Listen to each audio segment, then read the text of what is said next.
हमारा आज का टॉपिक है रॉयल जेली आपकी सेहत के लिए किस कदर मुफीद है। और बहुत से लोग ये नहीं जानते कि शहद के अलावा शहद की मक्खियों का एक और ख़ास प्रोडक्ट है जिसे रॉयल जेली कहा जाता है।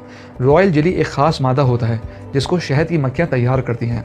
ये आमतौर पर कैप्सूल और माय हालत में मार्केट में मिलता है। रॉयल जेली माय शक्ल में शहद से बहुत ज़्यादा मुशाबिहत रखता है। शहद के बरस ये जायके में कुदरती तौर पर तल्ख और खट्टा होता है क्योंकि इसमें शहद की निस्बत प्रोटीन बहुत ज़्यादा होता है, जबकि इसमें शुगर की तादाद बहुत कम पाई जाती है। जेली में पानी, प्रोटीन, शुगर, लिपिड्स और मिनरल सॉल्ट का एक मजमुआ पाया जाता है। इसके अलावा इसमें vitamin D, thiamine, riboflavin, pyridoxine, niacin, pantothenic acid, biotin और फॉलिक एसिड पाए जाते हैं। लोग इसे पाउडर, कैप्सूल और जेल की फॉर्म में भी इस्तेमाल करते हैं।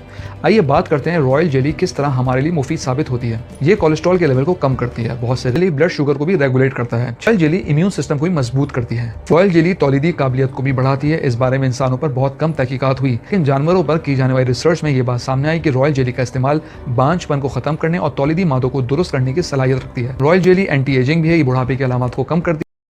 खुश्क आंखों के लिए मुफीद है। अगर किसी कैंसर पेशेंट का ट्रीटमेंट हो तो उसके साइड इफेक्ट को भी कम करने में मदद देती है।